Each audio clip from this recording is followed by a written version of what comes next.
This is Chapter 2, Part 2 of The Rape of the Mind by Juiced A.M. Merlube, M.D. They can be described as a result of an inborn adaptation tendency. The only real difference between the innate reflexes and the conditioned reflexes is that the former supposedly have developed in the entire race over the millions of years of the evolutionary process, while the latter are developed during the lifespan of the individual as a result of the gradual automatization of acquired responses. If you analyze any one of the complicated actions you may perform during the course of a single day, driving an automobile for example, you will see that it occurs outside your conscious management. And yet, before the process could be automatized, the actions purposefully directed toward the satisfaction of some goal had to be consciously learned and managed. You were not born with the innate reflex of jamming on the brake to stop a car quickly in an emergency. You had to learn to do it. And in the process of learning and driving, this response became automatic. If after you have learned to drive, you see a child running across the path of your car, you put the brake on immediately by reflex without thinking. The conditioning of man. Pavlov's research on the machinery of the mind taught us how all the animals, including man, learn adjustment to existing limitations through linking the signs and signals of life to body actions or reactions.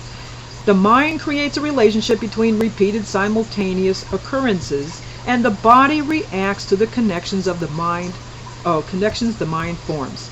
Thus the bell, rung each time the dog was fed, became a signal to the animal to prepare for digestion, and the animal began to salivate.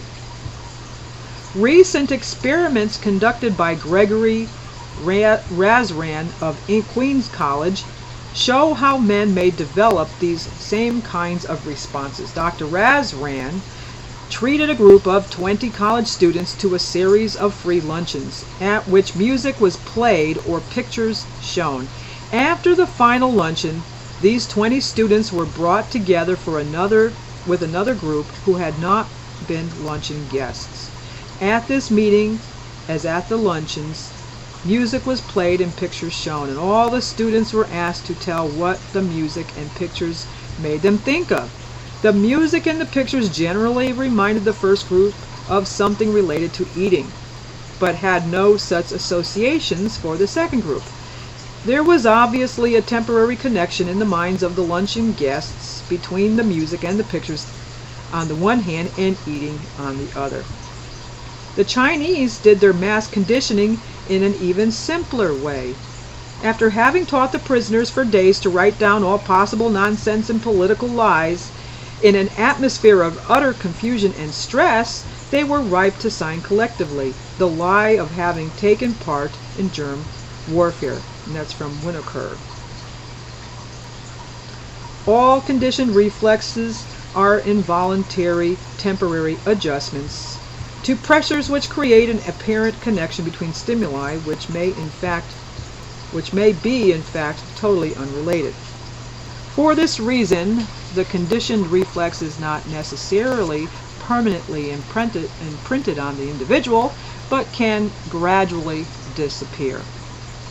If after the dog's conditioned reflex to the bell has been developed, the bell is rung over and over again, and no food is presented to the animal, the salivating reflex disappears.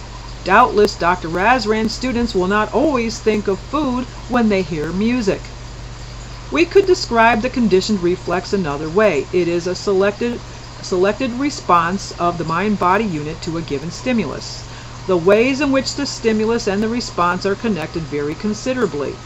They may have been associated in time, in place, or by coincidence, or by a common aim, and thus they may form a special conditioned complex in our mental and physical attitude. Some of these complex responses or patterns are more autonomous than others and will act like the innate patterns. Some are flexible and continually changing.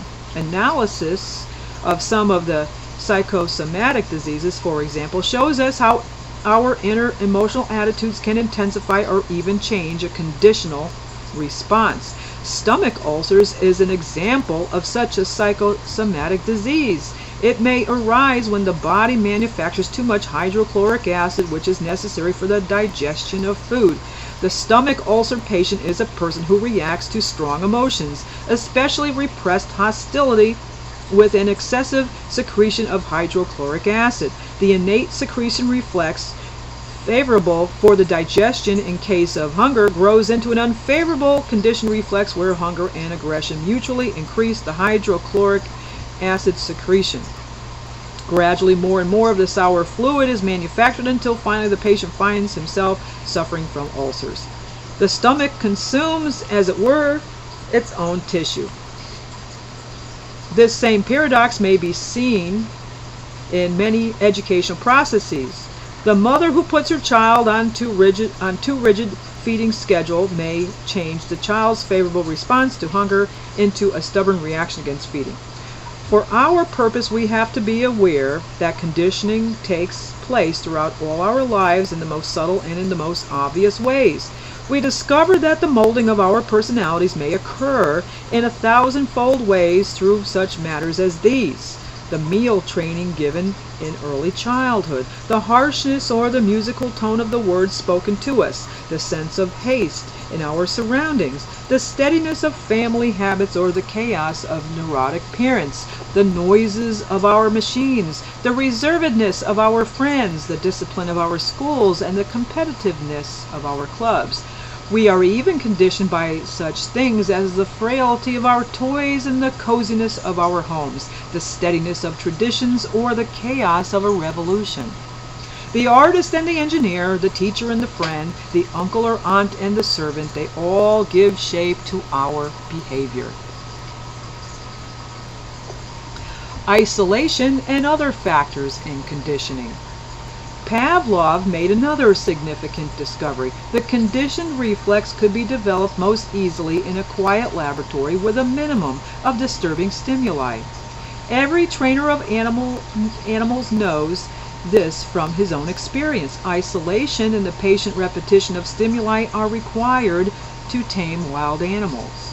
Pavlov formulated his findings into a general rule in which the speed of learning is positively correlated with quiet and isolation.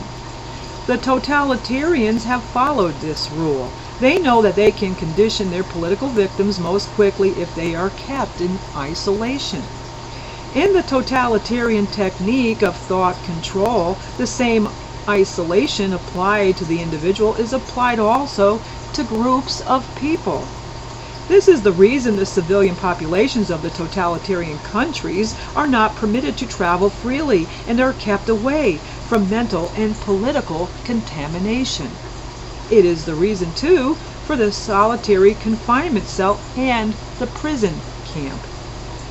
Another of Pavlov's findings was that some animals learned more quickly if they were rewarded by affection, by food, by stroking, each time they showed the right response, while others learned more quickly when the penalty for not learning was a painful stimulus. In human terms, the latter animals could be described as learning in order to avoid punishment. These different reactions in animals may perhaps be related to an earlier conditioning by the parents, and they find their counterparts among human beings. In some people, the strategy of reward and flattery is a stimulus to learning, while pain evokes all their resistance and rebellion. In others, retribution and punishment for failure can be a means of training them into the desired pattern. Before he can do his job effectively, the brainwasher has to find out to which category his victim belongs. There are people more amenable to brainwashing than others. Part of the response may be innate or related to earlier conditioning to conformity. And I'll stop it right there. This was part 2 of chapter 2 in The Rape of the Mind by Joost Meerloo, and I will see you in part 3.